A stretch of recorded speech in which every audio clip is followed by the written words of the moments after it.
नमरूद की बेटी का ईमान अफरोज वाक़या। बिस्मिल्लाहिर्रहमानिर्रहीम। अस्सलामुअलैकुम रहमतुल्लाहि व बरकातुहू। मैं हूँ जमील अहमद जामी। यकीनन तमाम तारीफ़ें अल्लाह के लिए हैं। हम उसी की तारीफ़ बयान करते हैं, उसी से मदद के तलबगार हैं। मैं गवाही देता हूँ कि अल्लाह के सिवा कोई भी माबूद बरहक नहीं। नाज़रीन, नमरूद दुनिया का वो वाहिद बादशाह था जिसने पूरी दुनिया पर हुकूमत की थी।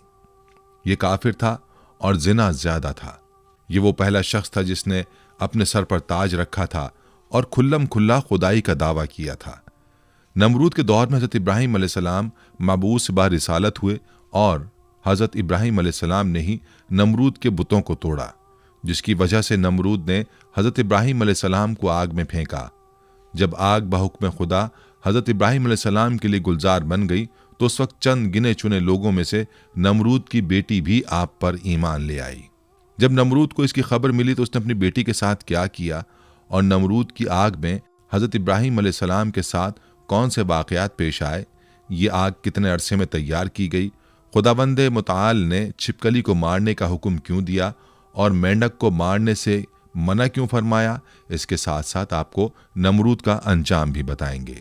वीडियो में आगे चलने से पहले आपसे गुजारिश है कि वीडियो को स्किप किए बगैर आखिर तक ज़रूर देखिएगा, और अगर आप हमारे चैनल पर नए हैं तो सबसे पहले हमारे चैनल को सब्सक्राइब कर लें।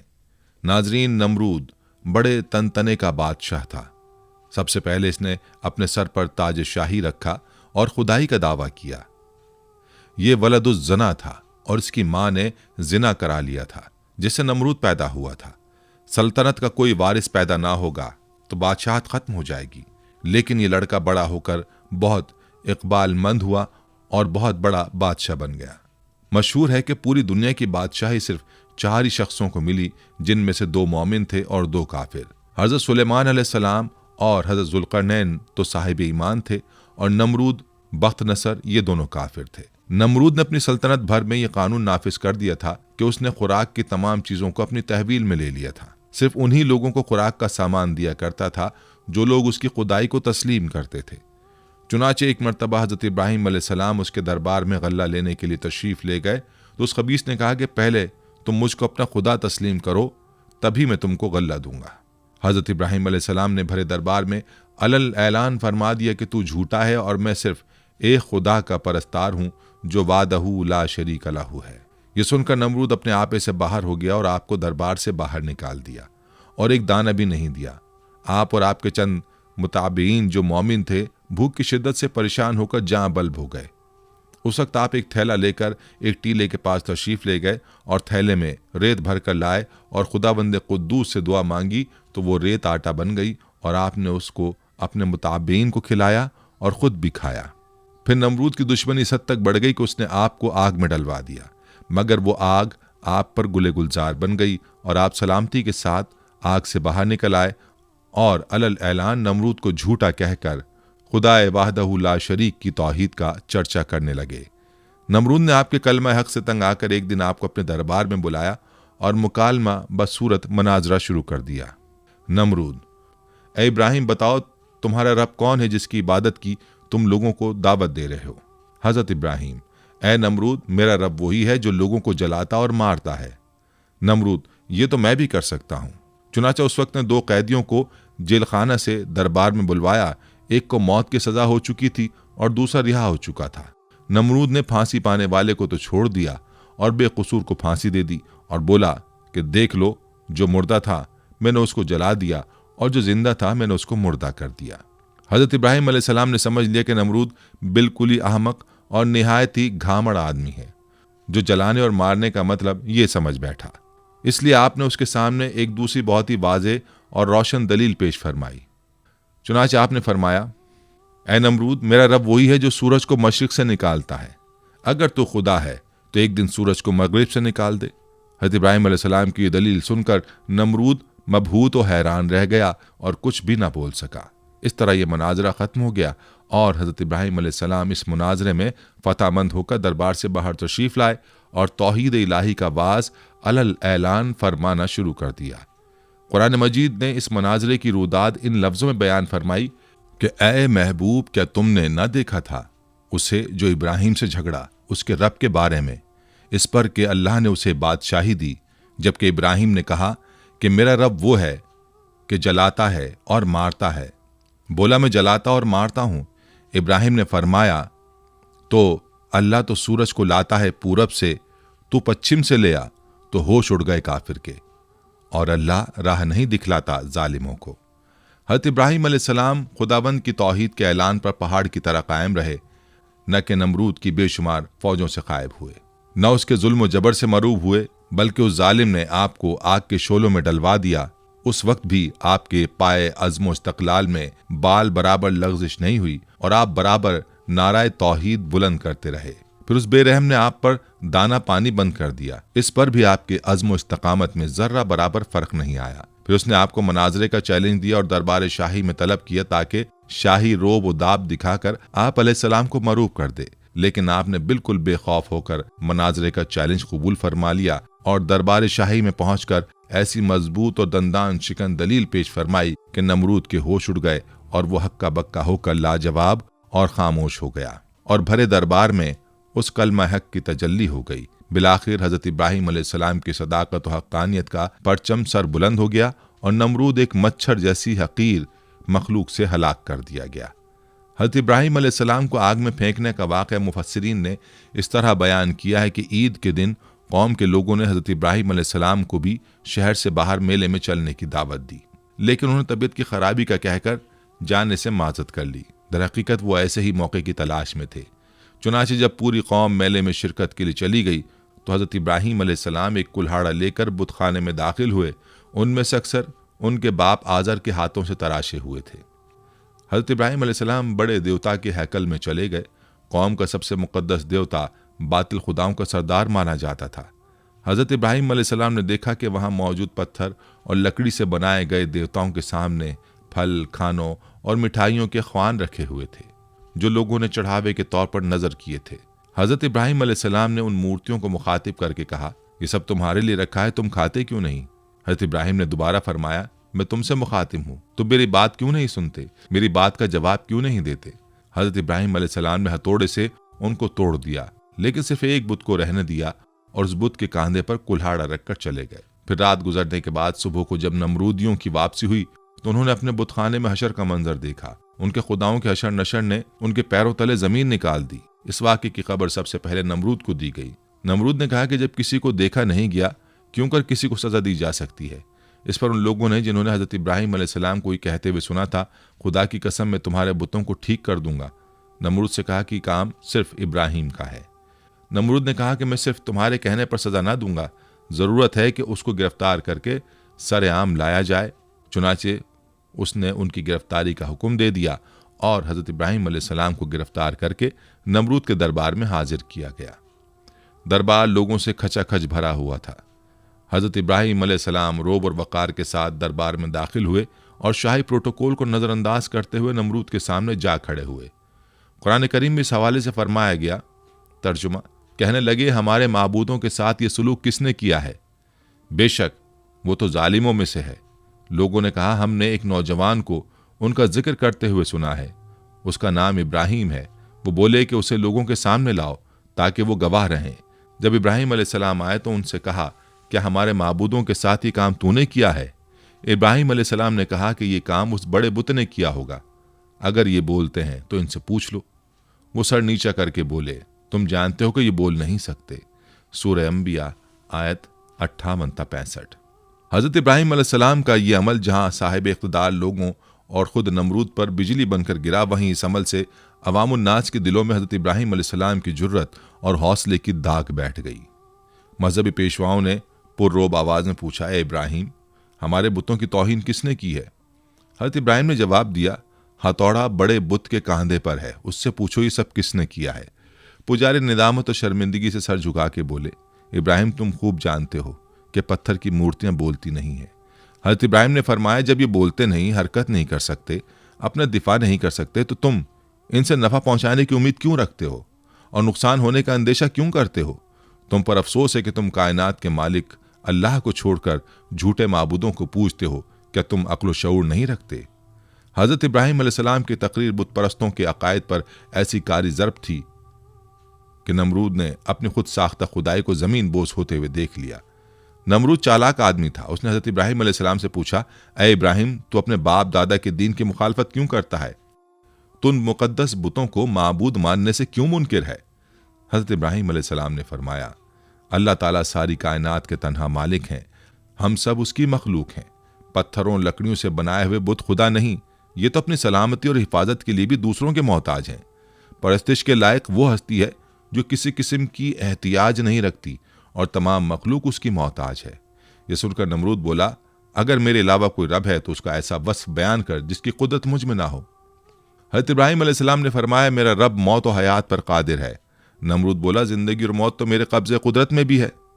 उसने एक कैदी को, जिसकी मौत की सजा का हुक्म हो चुका था, जान बख्शी कर दी और दरबार में मौजूद एक शख्स की गर्दन मारने का हुक्म सादिर कर दिया। हज़रत इब्राहिम अलैहिस्सलाम ने नमरूद से कहा, कायनात का हर जर्रा मेरे रब का मोहताज है। सूरज उसके हुक्म से हर रोज मशरिक से निकलता है और मगरिब में डूब जाता है। तो सूरज को मगरिब से निकाल कर दिखा। मजहबी पेशवाओं और बादशाह के अकायद की तकजीब ने ऐवान नमरूद में दरारें डाल दी। अरबाब इख्तिदार ने शोर गोगा बुलंद किया कि इब्राहिम हमारे देवताओं की तौहीन का मुर्तकिब हुआ है और बाप दादा के मजहब को झुटलाता है। उसकी सजा यह है कि उसे आग में फेंक दिया जाए। बुतों को तोड़ने का अमल नमरूद समेत पूरी कौम के लिए नाकाबिल माफी जुर्म था। लिहाजा फैसला किया गया कि हज़रत इब्राहिम अलैहिस्सलाम को आग में डाल दिया जाए ताकि आइंदा किसी को बुतों की बेहुरमती करने की हिम्मत ना हो। चुनाचे पूरी कौम लकड़ियां जमा करने के अमल में मसरूफ हो गई। यहां तक कि अगर कोई बीमार पड़ जाता या किसी का कोई काम ना होता तो वो मन्नत मानता कि अगर मुझे शिफा हो गई या मेरा काम मुकम्मल हो गया तो मैं इब्राहिम अलैहिस्सलाम को जलाने के लिए लकड़ियों का गट्ठा दूंगा। एक मुद्दत तक कौम लकड़ियां जमा करती रही। जब लकड़ियों का पहाड़ खड़ा हो गया तो एक बहुत गहरी खंदक खोदी गई। लकड़ियों के उस ढेर को उसमें डाला गया। अजाइबुल क़साइस अल्लामा अब्दुल वाहिद बिन मोहम्मद अल मुफ्ती सफ़ा नंबर 87 में है कि नमरूद ने उनको गिरफ्तार करके कि लोहे वाले तंदूर में बंद करा दिया और उसमें भरपूर आग जलवा दी। काफ़ी देर के बाद जब उन्हें बरामद किया तो जैसे कि वो तैसे थे, यानी उनको कोई गजन उस आग से ना पहुंची। नमरूद ने हुक्म दिया इन्हें कैद खाने में बंद कर दिया जाए, उनको ख़त्म करने का कोई और हल तलाश किया जाए। चुनाचे एक रिवायत की बिना पर 40 दिन और एक रिवायत की बिना पर 7 साल कैद में रखा और उस दौरान उन्हें नजर आतिश करने का फैसला किया। बारिवायत मारिज नबूवत नमरूद ने बामकाम कूसा, जो कूफा में है, एक 4 दीवारी तैयार करवाई जिसकी लंबाई 4 फरसख और चौड़ाई 4 फरसख थी। उसकी बुलंदी 100 गज थी। और बारिवायत रोज़तुल सफ़ा, उसकी लंबाई 60 गज, चौड़ाई 40 गज और बुलंदी 20 गज थी। जब 4 दीवारी मुकम्मल हो गई तो उसने हुक्म दिया कि इसे अच्छी जलने वाली लकड़ियों से भर दिया जाए। चुनाचे उसे लकड़ियों से पुर कर दिया गया। एक रिवायत में कि ये 4 दीवारी 1 माह में पुर की गई और चारों तरफ वो जलने लगी। जब उसके शोले भड़के तो उन्होंने मीलों यह आलम पैदा कर दिया कि कोई करीब ना जा सकता था, कोई परिंदा फजाए बाला तक उस पर से गुजर ना सकता था। तिबरी में है कि आग को भड़काने में 2 साल लगे थे। उसमें यह भी है कि 4 दीवारी के बाहर भी लकड़ियां जमा की गई थीं। आग तो रोशन कर दी गई, लेकिन अब कोई रास्ता ऐसा ना था कि हज़रत इब्राहिम अलैहिस्सलाम को आग में डाला जा सके, क्योंकि करीब कोई नहीं जा सकता था। लोग इसी तरद्दुद और मशवरे में थे कि शैतान ने उन्हें मंजनीक बनाने का मशवरा दिया और बनाने की तरकीब बताई। जब मंजनीक तैयार हो गई तो उसने उसमें पहले एक बड़ा पत्थर रखकर फेंका। जब तजर्बे ने बता दिया कि मंजनीक ठीक बन गई है और काम ठीक कर रही है तो हज़रत इब्राहिम अलैहिस्सलाम के हाथ पांव बांधे गए और गले में भी तौक़े आहिन डाला गया। फिर मंजनीक में बिठाकर उन्हें फेंका गया। एक रिवायत में कि जब हाथ पांव बांधे गए तो हज़रत इब्राहिम अलैहिस्सलाम ने बारगाह खुदाबंदी में हाथ उठाकर कहा, ला इलाहा इल्ला अंता सुब्हानका रब्बुल आलमीन लकल हम्द व लकल मुल्क। ला इलाहा इल्ला अंता सुब्हानका रब्बुल आलमीन लकल हम्द व लकल मुल्क। हज़रत इमाम बुखारी रहमतुल्लाह अलैह ने हज़रत इब्न अब्बास रज़ी अल्लाह अन्हु से रिवायत की है कि जब हज़रत इब्राहिम अलैहिस्सलाम को आग में फेंका गया तो उन्होंने कहा, हस्बुनल्लाहु व निअमल वकील। तर्जुमा, हमें अल्लाह ही काफ़ी है और वो बेहतरीन कारसाज है। हज़रत अबू हुरैरा रज़ी अल्लाह अन्हु से मरवी है कि रसूल अकरम सल्लल्लाहु अलैहि वसल्लम ने फरमाया कि जब हज़रत इब्राहिम अलैहिस्सलाम को आग में डाला गया तो उन्होंने कहा, ऐ मेरा अल्लाह, तू आसमान में तन्हा और ज़मीन में तेरी इबादत करने वाला तन्हा है। एक रिवायत में कि उसी दौरान आसमान के मौजिज़ फरिश्ते बारगाह खुदाबंदी में हाजिर होकर अर्ज़ करने लगे कि मालिक, रुए ज़मीन पर एक इब्राहिम है जो तेरी वहदानियत की तबलीग कर रहे हैं। अब उन्हें भी नजर आतिश किया जा रहा है। हमारे मालिक तो उनको बचाने के लिए हमको हुक्म दे। हुक्म हुआ, जाओ, अगर इब्राहिम तुम्हारी मदद कबूल कर लें तो बेशक तुम उनकी इमदाद करो। वो फरिश्ते ज़मीन पर नाजिल हुए और हज़रत इब्राहिम अलैहिस्सलाम की खिदमत में मदद करने की ख्वाहिश की। हज़रत इब्राहिम अलैहिस्सलाम ने इमदाद कबूल करने से इनकार कर दिया। फिर वो फरिश्ते आए जो हवा और पानी पर मुतय्यन है।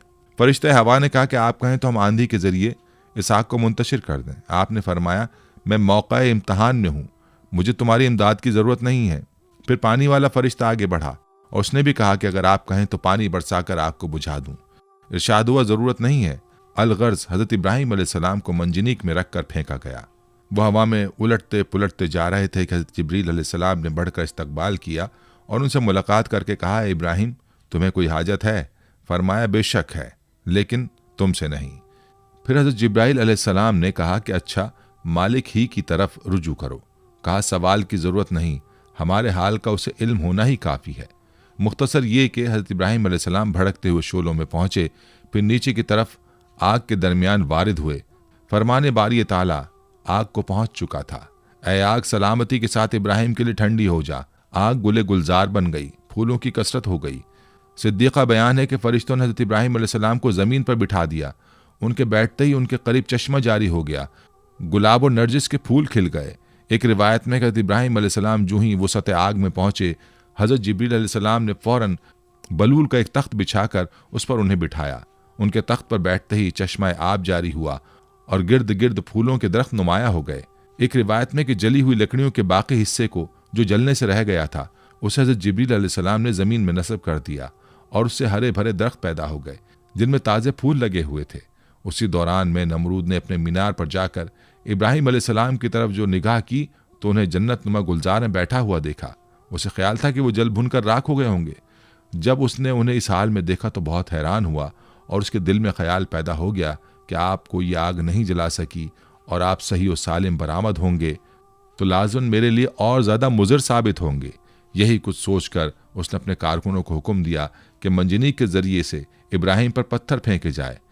चुनाचे बड़े बड़े पत्थर उस राख में फेंके गए। वो पत्थर बारिवायत अजाइबुल क़सस सफ़ा नंबर 88 एक मकाम पर हवा में जमा हो गए और बाहुक्म खुदा बादलों की सूरत इख्तियार करके बरसने लगे, जिसके नतीजे में उस हिस्से के अलावा जो गुलजार बना हुआ था, जिस कदर भी आग इस तवील चार दीवारी में थी, सब बुझ गई। अल्लामा मुस्जद तहरीर फरमाते हैं कि दुनिया में सबसे पहले जो मंजनीक बनाई गई थी वो वही थी जिसमें रख कर हज़रत इब्राहिम अलैहिस्सलाम को आग में डाला गया। यह मंजनीक मकाम कूसा में, जो कूफा की एक गांव कंजारा में वाक़ शैतान के हाथों बनी थी। उन्होंने हयातुल क़ुलूब के सफ़ा नंबर 90 में तहरीर फरमाया है कि हज़रत इब्राहिम अलैहिस्सलाम को जब हाथ पांव बांध कर मंजनीक में रखा तो उनके चचा आज़र, जो हुकूमत नमरूद का वज़ीर था, हज़रत इब्राहिम अलैहिस्सलाम के पास आया और उनके रुखे मुबारक पर एक तमाचा मारकर कहा, अब भी अपनी हरकत से बाज आ जा और नमरूद की खुदाई को तस्लीम कर ले। हज़रत इब्राहिम अलैहिस्सलाम ने फरमाया, जो खुदा है खुदाई उसी की तस्लीम की जाएगी और उसी की तस्लीम शुदा है। ये ना खुदा है ना इसकी खुदाई मानी जा सकती है। एक हदीस में है कि हज़रत इब्राहिम अलैहिस्सलाम के लिए आग ठंडी हुई तो उसका असर 3 दिन तक दुनिया की तमाम आग पर रहा और उसमें ठंडक आ गई थी। उलमा फरमाते हैं कि अगर अल्लाह ताला ठंडी के साथ सलामती वाली ना कहता तो उस आग की ठंडक हज़रत इब्राहिम अलैहिस्सलाम के लिए नाकाबिले बर्दाश्त होती। बहरहाल ये एक बड़ा मौज़ा है जो आसमान से बातें करती हुई दहकती भड़कती आग के गुले गुलजार बन जाने की सूरत में हज़रत इब्राहिम अलैहिस्सलाम के लिए अल्लाह की मशीयत से ज़ाहिर हुआ और इस तरह अल्लाह ने अपने नबी को मुशरिकीन की शैतानी साजिशों से महफूज फरमाया। अल्लामा इब्न कसीर क़ससुल अंबिया में तहरीर करते हैं कि इब्न अब्बास रज़ियल्लाहु अन्हुम और सईद बिन मुसैब से मरवी है कि जिस वक्त हज़रत इब्राहिम अलैहिस्सलाम को आग के सुपुर्द किया जा रहा था उस वक्त बारिश बरसाने वाला फरिश्ता सख्त इस्तराब और परेशानी के आलम में कह रहा था कि कब मुझे हुक्म मिले कि मैं मूसलाधार बारिश बरसाऊं। लेकिन अल्लाह का हुक्म उसकी सोच से भी ज्यादा बरक रफ्तार था और अल्लाह ने खुद ही आग को हुक्म फरमा दिया। उन नाजुक लम्हात में हज़रत जिब्रील अलैहिस्सलाम उनके साथ थे और आप अलैहिस्सलाम की जबीन अथर पेशानी से पसीना पहुँच रहे थे। उस पसीने के अलावा कोई और तकलीफ आपको नहीं पहुंची। हज़रत काब बिन अखबार रज़ियल्लाहु अन्हु बयान फरमाते हैं कि जिस रोज़ हज़रत इब्राहिम अलैहिस्सलाम को आतिश नमरूद के सुपुर्द किया गया उस रोज़ आग से तपिश और गरमाइश ख़त्म कर दी गई थी, जिसकी बिना पर ना लोगों के चूल्हे गर्म हो सके और ना ही आग से कोई काम लिया जा सका। हज़रत काब रज़ियल्लाहु अन्हु ने मजीद फरमाया कि उस रोज़ आग ने हज़रत इब्राहीम अलैहिस्सलाम से बंधी हुई रस्सी के अलावा कुछ और न जलाया। हज़रत सादी रहमतुल्लाह अलैह फरमाते हैं कि हज़रत इब्राहीम अलैहिस्सलाम के साथ साया करने वाला फरिश्ता भी था और 1 मील तक साया, ठंडक और सलामती थी और सरसब्ज बाग गुलो गुलजार बन गया था, जबकि आसपास आग अपने शोलों और शरारों के साथ भड़क रही थी और लोग हज़रत इब्राहीम अलैहिस्सलाम की तरफ देख रहे थे। सुभान अल्लाह। हज़रत अबू हुरैरा रज़ियल्लाहु अन्हु से मरवी है कि हज़रत इब्राहीम अलैहिस्सलाम के वालिद के कहे हुए कलमात में सबसे अच्छे कलिमात वो हैं जो आज़र ने अपने बेटे को आग के अंदर इस हालत में देखते हुए कहे, जिसका तर्जुमा है, ए इब्राहीम, तेरा परवरदिगार बेहतरीन परवरदिगार है। इब्न असाकर रहमतुल्लाह अलैह हज़रत अकरमा रज़ियल्लाहु अन्हु से रिवायत करते हैं कि हज़रत इब्राहीम अलैहिस्सलाम की वालिदा ने जब अपने लख्त जिगर को गुलो गुलजार में यूं मुतमईन देखा तो पुकारा, ए मेरे बेटे, मैं भी तेरे पास आना चाहती हूँ, अल्लाह से दुआ कर कि तेरे इर्द गिर्द की आग की हरारत से मुझे निजात दे। तो हज़रत इब्राहीम अलैहिस्सलाम ने अर्ज़ किया, जी अम्मा। फिर आपकी वालिदा हज़रत इब्राहीम अलैहिस्सलाम की जानिब चलीं और आग ने उन्हें कुछ ना कहा। फिर बेटे के पास पहुंचकर बेटे को गले लगाया और बोसा देकर वापस लौट आईं। हज़रत मिनहाल बिन उमरो से मरवी है, फरमाते हैं कि मुझे खबर पहुंची कि हज़रत इब्राहीम अलैहिस्सलाम वहाँ गुलो गुलजार में 40 से 50 दिन ठहरे। उन्होंने फरमाया कि दिनों और रातों में मैंने उससे अच्छी ज़िंदगी नहीं गुजारी और मेरी तमन्ना रही कि मेरी तमाम ज़िंदगी इसी तरह की हो जाए। कुफ़ार और मुशरिकीन हज़रत इब्राहीम अलैहिस्सलाम से इंतकाम लेना चाहते थे, मगर जलील और रुस्वा हो गए। बुलंद होना चाहा लेकिन पस्त व ख़ार हो गए। गालिब होना चाहा मगर मगलूब हो गए। क़ससुल अंबिया, अल्लामा इब्न कसीर, सफ़ा 168-169। शायर मशरिक़ हज़रत अल्लामा इक़बाल रहमतुल्लाह अलैह ने हज़रत इब्राहीम अलैहिस्सलाम के इश्क़ हक़ीक़ी को बड़े खूबसूरत अंदाज में पेश किया है। फरमाते हैं, बेखतर कूद पड़ा आतिश नमरूद में इश्क़, अक्ल है महवे तमाशाए लबे बाम अभी। हज़रत इब्राहीम अलैहिस्सलाम को आग में फेंके जाने का वाक़या और इसमें छिपकली का किरदार, जिसके बारे में तारीख़ की किताबों में मौर्रिख़ीन ने लिखा है कि जब नमरूद ने हज़रत इब्राहीम अलैहिस्सलाम को अल्लाह रब्बुल इज़्ज़त की वहदानियत की दावत देने पर आग में डालने का हुक्म दिया तो उस वक्त ये वाक़या कुर्रे अर्ज़ का एक कर्बनाक सानेहा था, जिसका जिक्र इंसानों के अलावा चरिंद परिंद, जिन्न और इंस सब के दरमियान हुआ। इस मौके पर एक रिवायत के मुताबिक जब चूंटी और छिपकली के दरमियान इस वाक़े का जिक्र हुआ तो चूंटी ने हज़रत इब्राहीम अलैहिस्सलाम की हिमायत की, जबकि छिपकली ने नमरूद की तरफदारी की थी। एक और रिवायत के मुताबिक जब हज़रत इब्राहीम अलैहिस्सलाम को आग में डाल दिया गया, इस मौके पर छोटे परिंदे भी अपनी इस्तिताअत के मुताबिक अपनी चोंच में पानी भर के उस आग में डाल रहे थे ताकि यह आग हज़रत इब्राहीम अलैहिस्सलाम के लिए ठंडी हो सके। इसी मौके पर यही छिपकली थी जो उस आग को अपनी फूंकों से मजीद भड़काने की कोशिश कर रही थी। एक और रिवायत के मुताबिक एक बार एक सहाबी फ़क़ीह बिन मुग़ीरा रज़ियल्लाहु अन्हु की आज़ाद करदा एक ग़ुलाम औरत जब बीबी आयशा रज़ियल्लाहु अन्हा के घर गई तो उन्होंने वहाँ एक नेज़ा पड़ा हुआ देखा। उन्होंने बीबी आयशा रज़ियल्लाहु अन्हा से दरियाफ्त किया कि इसका क्या मकसद है, तो उन्होंने जवाब दिया कि ये छिपकली को मारने के लिए है, क्योंकि हुज़ूर अकरम सल्लल्लाहु अलैहि वसल्लम ने बताया है कि जब सारे जानवर हज़रत इब्राहीम अलैहिस्सलाम को बचाने की कोशिश कर रहे थे तब ये छिपकली वाहिद जानवर थी जिसने आग को भड़काने की कोशिश की थी। हज़रत फ़ाकिहा बिन मुग़ीरा की आज़ाद करदा लौंडी साहिबा से रिवायत है कि सैयदा आयशा रज़ियल्लाहु अन्हा के पास एक नेज़ा हुआ करता था। मैंने उनसे पूछा कि आप इससे क्या काम लेती हैं? फरमाया कि हम इससे छिपकलियाँ मारते हैं, क्योंकि हमें अल्लाह के नबी सल्लल्लाहु अलैहि वसल्लम ने बताया है कि जब हज़रत इब्राहीम अलैहिस्सलाम को आग में डाला गया तो ज़मीन के सब जानवर आग बुझाने में मसरूफ़ थे सिवाय छिपकली के। वो आग को तेज़ करने के लिए फूंके मारती थी। चुनाचे रसूलुल्लाह सल्लल्लाहु अलैहि वसल्लम ने उसे मारने का हुक्म दिया है। सुनन नबी माजा हदीस नंबर 3231, सुनन मसनद अहमद हदीस नंबर 6504। नाज़रीन, हज़रत इब्राहीम अलैहिस्सलाम को जब आग में डाला गया तो आप अलैहिस्सलाम की उम्र 16 या 20 साल थी। आप अलैहिस्सलाम कितनी मुद्दत तक आग में रहे, इस सिलसिले में 3 अक़वाल हैं। बाज़ मुफस्सिरीन कहते हैं कि आप 7 दिन तक आग में रहे। मौरख़ीन का बयान है कि आतिश नमरूद के गुलजार बनने के वाक़यात और उसके दीगर हालात देखकर हज़रत लूत अलैहिस्सलाम और जनाब सारा ने ईमान ज़ाहिर किया और नमरूद की बेटी राजा भी ईमान लाई। हज़रत लूत अलैहिस्सलाम हज़रत इब्राहीम अलैहिस्सलाम के चचाजाद भाई थे और जनाब सारा चचाजाद बहन थी। नमरूद की बेटी के ईमान लाने के मुतालिक अल्लामा अब्दुल वाहिद बिन मोहम्मद अल मुफ्ती बहावाला मारिजुल नबूवत में लिखते हैं कि नमरूद की बेटी राजा बड़ी ज़ीरक और होशियार लड़की थी। उसने जब हज़रत इब्राहीम अलैहिस्सलाम के आग में डाले जाने को देखा तो बड़े इसरार से अपने वालिद को इस बात पर राज़ी किया कि उसे उस मीनार पर जाने की इजाज़त दी जाए जिस पर सब लोग बैठकर हज़रत इब्राहिम अलैहिस्सलाम को देख रहे हैं। चुनाचे नमरूद ने इजाज़त दे दी और वो उस मीनार पर जा पहुंची। वहां पहुंचकर उसने हालात देखे। उसे देखकर बड़ा ताज्जुब हुआ कि आग गुले गुलजार बन गई और बलोर का तख्त उनके लिए लाया गया है। उसने बेसाख्ता आवाज़ दी, ए इब्राहिम, मैं ये क्या देख रही हूँ? ए इब्राहिम, ये हालात क्यों कर पैदा हुए? खुदा ने उसकी आवाज़ हज़रत इब्राहिम अलैहिस्सलाम तक पहुंचा दी। हज़रत इब्राहिम अलैहिस्सलाम ने जवाब दिया, जिसके दिल में अल्लाह की मार्फत हो उसे आग जला नहीं सकती। उसने कहा कि क्या मुझे इजाज़त है कि मैं आग में आप तक आ जाऊं? आपने फरमाया, तू कलमा पढ़ ले तो हमारे पास आ सकती है। उसने कलमा पढ़ा और चुपके से उतरकर हज़रत इब्राहिम अलैहिस्सलाम के पास जा पहुंची। जब आग के करीब पहुंची, उसे आग के किसी हिस्से ने नुकसान ना पहुंचाया और वो हज़रत इब्राहिम अलैहिस्सलाम तक जा पहुंची। वहां पहुंचकर उसने अपने ईमान की तजदीद की और वापस अपने घर बाप के पास चली गई। नमरूद को जब अपनी बेटी के ईमान लाने का वाक़या मालूम हुआ तो वह आग बगूला हो गया और अपनी बेटी से कहने लगा कि तौबा कर। उसने इनकार किया। फिर उसने जिद की और डराया, मगर उसने परवाह ना की। नमरूद जब उसे समझाने से आजिज हो गया तो उसने अपनी बेटी को जल्लादों के हवाले कर दिया। जल्लादों ने उसे धूप में लिटाकर उसके हाथ और पांव में मेखें ठोक दी। इधर जल्लादों ने उसे सजा दी, इधर खुदावंद ताला ने हज़रत जिब्राइल अलैहिस्सलाम को हुक्म दिया कि मेरी कनीज़ को वहां से तंदुरुस्त करके इब्राहिम तक पहुंचा दो। ये वाक़या हज़रत इब्राहिम अलैहिस्सलाम के आग से निकलने के बाद का है। हज़रत जिब्रील अलैहिस्सलाम ने नमरूद की बेटी राजा को हज़रत इब्राहिम अलैहिस्सलाम की खिदमत में पहुंचा दिया।